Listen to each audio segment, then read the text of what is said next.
Hello student. आज मैं narration के इस पार्ट में इम्परेटिव सेंटेंस पढ़ाने जा रहा हूं और आप लोग का इस चैनल में अभिनंदन और वंदन है।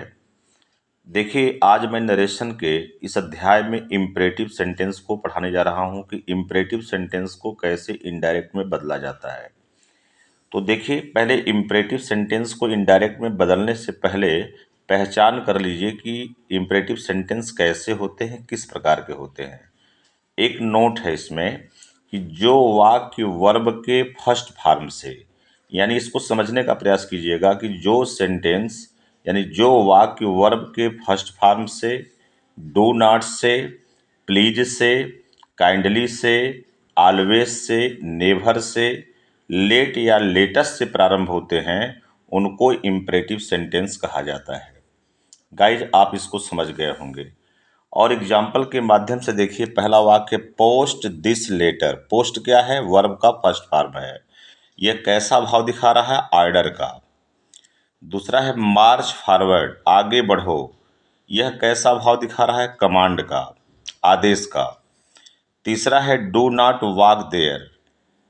ये निगेटिव सेंटेंस है इम्परेटिव का, यह ऑर्डर का भाव दे रहा है। प्लीज हेल्प द पुअर, ये जो है आपका एडवाइस का भाव दे रहा है। प्लीज हेल्प मी, यानी यह जो है रिक्वेस्ट का भाव दे रहा है। काइंडली ग्रांट मी 2 days लीव, ये भी रिक्वेस्ट का भाव दे रहा है। ऑलवेज बी हैप्पी, एडवाइस का भाव दे रहा है। नेवर टीच द पुअर, ये एडवाइस का भाव दे रहा है। लेट मी गो, ये रिक्वेस्ट का भाव दे रहा है। लेटस प्ले, यह पर्पज का भाव दे रहा है। तो गाइज, आप समझें कि जो वाक्य वर्ब के फर्स्ट फॉर्म से, डू नॉट से, प्लीज से, काइंडली से, ऑलवेज से, नेवर से, लेट या लेटेस्ट से प्रारंभ होता है, उसे इम्परेटिव सेंटेंस कहा जाता है। अब ये बात आपको समझ में आ गई होगी। अब इसको इनडायरेक्ट में कैसे बदलेंगे, मैं आगे बताने जा रहा हूँ। तो देखिए गाइज, इनडायरेक्ट में बदलने का नियम। यदि रिपोर्टेड स्पीच तो आप लोग जान ही गए हैं। यदि रिपोर्टेड स्पीच का वाक्य इम्परेटिव हो, यानी वर्ब के फर्स्ट फॉर्म से शुरू हो, या प्लीज से शुरू हो, या जो है डू नॉट से प्रारंभ हो, यानी कह रहा है कि यदि रिपोर्टेड स्पीच का वाक्य इम्परेटिव हो तो रिपोर्टिंग वर्ब सैड को, जो रिपोर्टिंग वर्ब में सैड होता है, भाव के अनुसार ऑर्डर्ड, एडवाइस, कमांडेड, रिक्वेस्ट तथा रिपोर्टेड स्पीच के वाक्य को, यानी देखिए फिर से आप लोग, यदि रिपोर्टेड स्पीच का वाक्य, भैया, यदि रिपोर्टेड स्पीच का वाक्य इम्परेटिव हो तो रिपोर्टिंग वर्ब सैड को भाव के अनुसार ऑर्डर्ड में, एडवाइज्ड में, कमांडेड में, रिक्वेस्ट में, रिपोर्टेड स्पीच मैंने बदल करके टू से जो है रिपोर्टेड स्पीच के वाक्य को जोड़ दिया जाता है तथा नियमानुसार प्रोनाउन का परिवर्तन किया जाता है।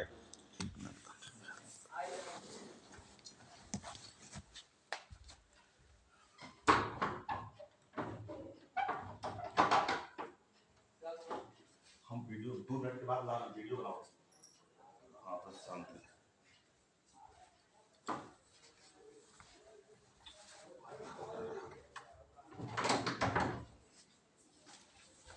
हाँ गाइज, आप लोग फिर से देखें।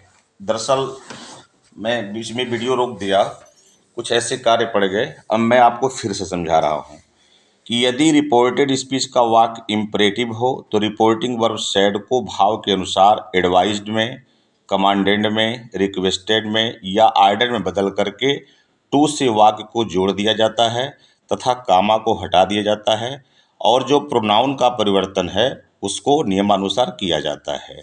तो हमारी बात को आप लोग समझ गए होंगे। अब आप एग्जाम्पल के माध्यम से देखें। जैसे यहाँ पर दिया है ही सैड वर्क हार्ड, ये कैसा भाव दे रहा है? एडवाइस का भाव दे रहा है। वर्क हार्ड मैंने परिश्रम करो, एडवाइस कर रहा है तो हम सैड को एडवाइज में बदल देंगे। तो यहाँ ही एडवाइज्ड टू वर्क हार्ड हो जाएगा, टू से वाक को जोड़ दिया गया और सैड को एडवाइज्ड में बदल दिया गया। इसी तरह से गाइस देख सकते हैं कि he said to me post this letter, अब देखिए वर्ब के फर्स्ट फॉर्म से शुरू है, पोस्ट दिस लेटर, इस पत्र को छोड़ दो। ये कैसा भाव दे रहा है, आर्डर का, तो अब सेड को हम आर्डर बदलेंगे, तो यहाँ हो जाएगा ही आर्डर्ड मी, फिर टू से वाक्य को जोड़ देंगे, टू पोस्ट, और जो दिस है दिस को दैट में बदल देंगे। जो नज़दीकी दिखाने वाले शब्द हैं उनको दूरी वाले शब्दों में बदल दिया जाता है, ये मैं पहले पढ़ा चुका हूँ। तो he ordered me to post that letter. अब तीसरा एग्जाम्पल देखिए, he said do not abuse him. यह निगेटिव सेंटेंस है। जब निगेटिव सेंटेंस होता है तो इसको दो तरीके से आप चेंज कर सकते हैं। पहला, भाव के अनुसार सैड को चेंज करके, जैसे देखिए डू नॉट एब्यूज हिम, यह कैसा भाव दे रहा है, एडवाइस का, तो हम सैड को एडवाइज्ड में बदल देंगे, ही एडवाइज्ड। उसके बाद डू को हटा दिया जाता है, डू को हटाने के बाद नॉट के बाद टू लगाया जाता है, not to abuse him, he advised not to abuse him. या इसको ऐसे बदल सकते हैं, सेड को फॉरवर्ड में अगर चेंज करेंगे तो डू नॉट हट जाता है, यानी डू नॉट समाप्त हो जाता है, फिर टू से वाक्य को जोड़ देते हैं, ही फॉरवर्ड टू एब्यूज हिम। चाहे इस विधि से इसको बना लीजिए, चाहे भाव के अनुसार बना लीजिए, दो विधि से इसको बनाया जाता है। तीसरा वाक्य है, सी सैड प्लीज हेल्प मी। जिस वाक्य में प्लीज आता है उस वाक्य के अनुसार सैड को हमेशा रिक्वेस्टेड में बदलते हैं और प्लीज को हटा देते हैं। तो देखिए सैड को रिक्वेस्टेड में चेंज कर दिया गया, तो सी रिक्वेस्टेड टू हेल्प हर, और मी बदल जाएगा सी के अनुसार तो हर हो जाएगा, यानी प्लीज को हटा दिया गया। अब चौथा है, सी सैड ऑलवेज बी हैप्पी। एक ऐसा भाव दे रहा है एडवाइस का, तो सैड को एडवाइज में बदलेंगे, सी एडवाइज्ड। अब टू का प्रयोग ऑलवेज के बाद किया जाता है, क्योंकि टू का गाइज जानते हैं कि वर्ब से पहले ही प्रयोग किया जाता है। तो ऑलवेज क्या है, यहाँ एडवर्ब है, तो हम क्या करेंगे, बी से पहले टू लगाएंगे, माने ऑलवेज के बाद टू रखा जाता है, ये नियम है। तो she advised always to be happy. इसी तरह से देखिए, Ram said never teach the poor. यह कैसा भाव दिखा रहा है, ये भी एडवाइस का है, तो अब हम सेड को एडवाइज में बदल देंगे, तो राम एडवाइज्ड, फिर नेवर के बाद टू लगाएंगे, यानी ऑलवेज और नेवर शब्द के बाद ही टू का प्रयोग होता है, ये आप दिमाग में बैठा लीजिए। तो Ram advised never to teach the poor. वैसे मैं नोट में लिख दिया हूँ कि नेवर के साथ फॉरवर्ड का प्रयोग नहीं होता। यदि कोई वाक्य डू नॉट से प्रारंभ है तब तो फॉरवर्ड लगा सकते हैं, लेकिन नेवर के लिए फॉरवर्ड का प्रयोग नहीं होता है, सीधे सैड को एडवाइज्ड में बदल करके नेवर के बाद टू लगाते हैं। तो गाइज आपको समझ में आ गया होगा कि इम्परेटिव सेंटेंस को इनडायरेक्ट में कैसे बदला जाता है। आप एक बने वीडियो को 2-3 बार आप देखिए, निश्चित रूप से आपको हर बात समझ में आ जाएगी। अब उसके बाद अगले वीडियो में इस इम्परेटिव के पार्ट 2 में अब हम बताएंगे कि लेट तथा लेटेस्ट से बनने वाले वाक्यों को कैसे इनडायरेक्ट बदला जाता है, वो अगले पार्ट में आपको दिखाएंगे, अगले वीडियो में दिखाएंगे। यदि आपको ये वीडियो पसंद आई होगी तो अवश्य इसको आप लोग लाइक करेंगे, सब्सक्राइब करेंगे। Thanks, okay, all of you.